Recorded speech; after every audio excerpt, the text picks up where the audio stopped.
Modernitas, dunia modern menghadirkan keajaiban yang tak pernah dirasakan manusia sebelumnya.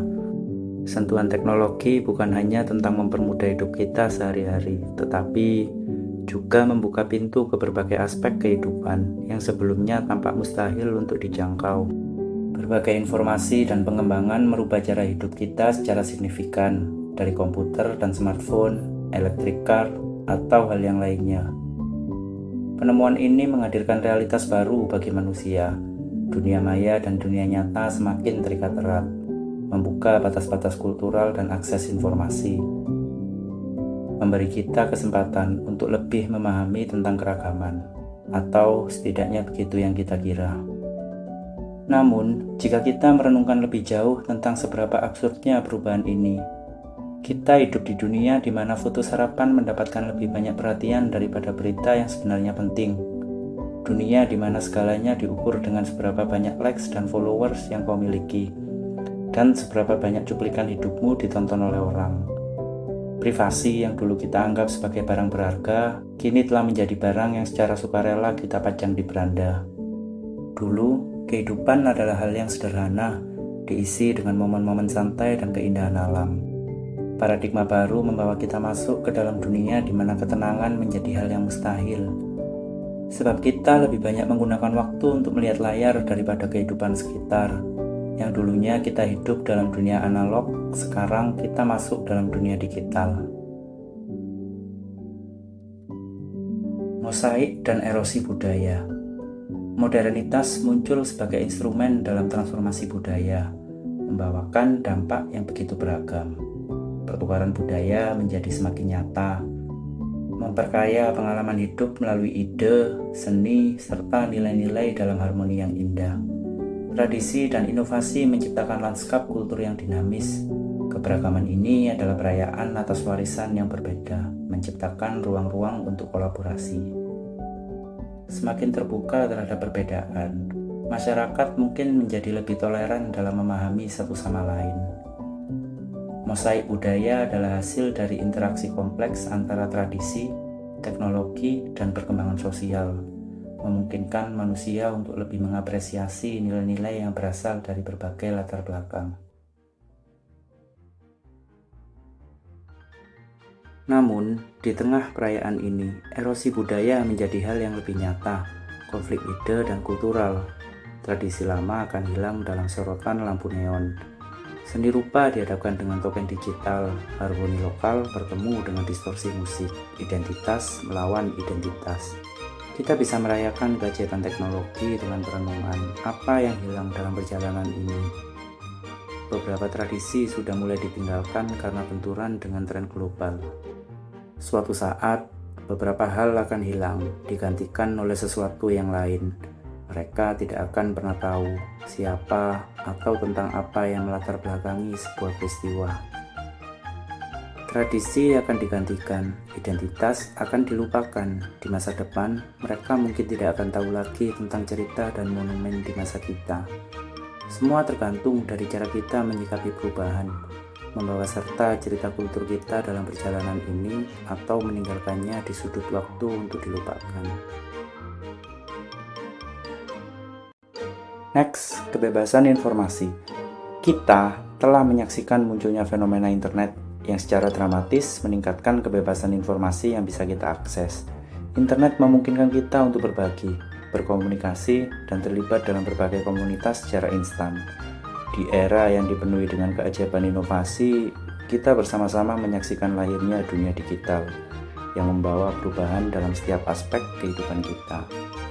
Dari peradaban dunia maya yang semakin maju hingga revolusi pendidikan berbasis teknologi, kita melangkah menuju masa depan yang penuh harapan. Kecepatan dan kemudahan memberikan akses tak terbatas pada pengetahuan, pada bisnis, pada pelayanan publik, atau pada pengembangan diri. Dan beberapa individu unik sepertimu mungkin memiliki cara yang juga unik untuk menggunakan internet. Kau memiliki alat ajaib dalam genggaman yang memberimu akses lebih banyak dari siapapun individu penting dalam sejarah. Tapi mungkin kau menggunakannya hanya untuk melihat milenial berdansa atau membuka. Namun penting untuk dipahami, bahwa dalam era ini privasi telah menjadi barang mewah. Setiap klik, setiap kursor yang bergerak, semua tercatat, semua dijelajahi oleh logaritma-logaritma terlihat.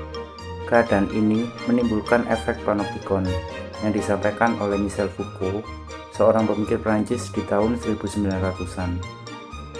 Panoptikon pada dasarnya adalah sebuah konsep bangunan penjara berbentuk silinder dengan menara pengawas yang berada di tengah-tengah, di mana penjaga memiliki kuasa penuh untuk melakukan pengawasan di setiap sudut sel. Dalam konteks pengawasan informasi, panoptikon menjadi semakin relevan. Data center adalah pusat pengawasan kegiatan kita. Apakah kita merasa bebas atau terkekang dalam panoptikon ini? Foucault menambahkan, ketidakpastian dari apakah kita diawasi atau tidak dan kapan itu terjadi dapat menciptakan tekanan internal yang semakin kuat. Perasaan bahwa kita selalu diamati setiap saat. Lalu, pertanyaan yang mungkin muncul di benak kita, apakah itu raksasa teknologi ataukah entitas pemerintah yang mengendalikan sorotan panoptikon kita? Keduanya jelas memiliki kepentingan masing-masing. Sebagai orientasi bisnis ataukah untuk menciptakan sistem kontrol yang kuat namun tak terlihat. Welcome to Digital Panoptikon.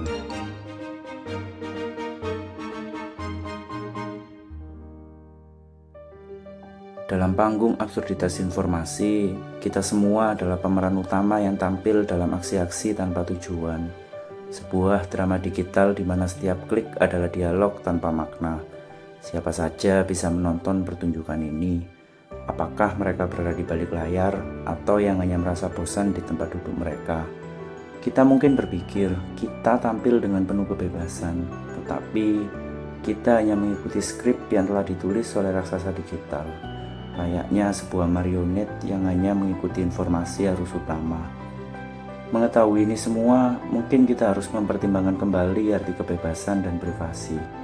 Kita, sebagai individu yang terus berinteraksi dengan dunia digital, memiliki peranan dalam membentuk batasan dari panoptikon ini. Kesadaran dan tindakan kita akan menjadi kunci untuk membentuk arah evolusi dari pengawasan ini. Sebab kita hidup di era di mana ambisi tertuang dalam narasi digital, di mana segala aspek hidup kita tercatat dalam data dan enkripsi. Kesehatan, pekerjaan, pertemanan, kegilaan, kesukaan, apapun itu. Kita masih belum bisa beradaptasi dalam keterbukaan ini, tetapi generasi mendatang mungkin akan lebih bijak dalam berinteraksi dengan teknologi. Mereka tumbuh di dalamnya, dua dunia paralel yang melebur menjadi satu. Di dunia yang semakin transparan, mereka dapat mengubah pengawasan menjadi bentuk seni yang membebaskan, melahirkan sebuah keindahan yang tak pernah dijumpai sejarah, menggunakan panoptikon digital sebagai kanvas untuk melukiskan setiap ekspresi.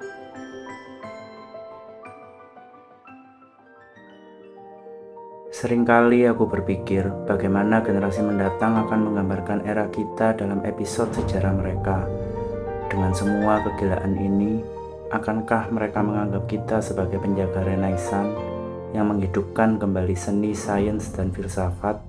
Atau sebaliknya, mereka akan melihat kita seperti kita melihat era Perang Dunia II, di mana kekonyolan dan ambisi berada di level yang tak masuk akal. Yang jelas, era ini akan menjadi cerminan bagi mereka dalam mengukir cerita mereka sendiri.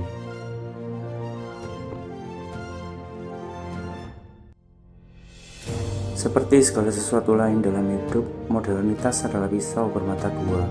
Kita bisa menggunakan teknologi untuk membuat dunia lebih baik, tetapi kita juga bisa menggunakannya untuk memulai sebuah distopia. Jika kita tidak terlalu naif dan memikirkan segala sesuatunya secara bijak. Jika kita layak memegang teknologi yang hanya ada dalam imajian gestur kita dan menggunakannya untuk membuat mereka bangga. Jika kita bisa menggunakan kebebasan informasi tanpa menciptakan tirani. Jika kita bisa berkolaborasi tanpa meninggalkan identitas masing-masing. Jika kita bisa membuat legasi untuk generasi mendatang tanpa melupakan mereka yang lebih dulu hidup. Maka kita mungkin berjalan ke arah yang lebih baik. Lebih dari itu, kita mungkin menciptakan peluang untuk dunia utopis. Kita udah melakukan begitu banyak kekonyolan di era ini, dalam konflik, dalam politik, over narsisme, atau dalam berekspresi. Tapi mungkin kita bisa memperbaiki itu, kita selalu melakukan itu. Tengoklah sejarah, manusia sudah menghadapi banyak hal. Ribuan generasi bertahan dalam perjuangan melawan hidup. Leluhur kita berkelana dari gurun Sahara hanya membawa belati dalam genggaman mereka, berhadapan langsung dengan segala kemungkinan akan kerasnya alam. Tapi mereka terus berjalan, peradaban manusia terus bertumbuh. Melalui berbagai cerita yang terukir dalam sejarah, mereka bertahan dalam segala bentuk ketidakpastian. Hewan buas, kelaparan, kemiskinan, pandemi, perang, kekeringan, musim dingin ekstrim, aku bisa terus menyebutkan listnya lebih banyak daripada janji pejabat. Kita adalah joker, kita adalah penjahat, dan kita adalah bajingan yang menulis kisahnya sebagai pahlawan dan membacanya sendiri. Kita membuat kekacauan dan kita memperbaikinya. Kita naif, tapi mungkin itu yang menjadikan kita bijaksana. Kita telah melewati banyak hal dan kita akan melakukannya lagi. Kali ini di era yang lebih ekstrim, dalam level yang tak pernah terbayangkan oleh manusia sebelumnya. Benturan budaya dengan silikon dan entitas cyber. Kita berada di ujung garis evolusi yang akan merubah hidup ke dalam bilangan biner dan simulasi. Di tengah peradaban digital yang semakin kompleks, kita akan menemukan kesadaran unik dalam horizon yang baru. Di antara internet dan ribuan ekspresi.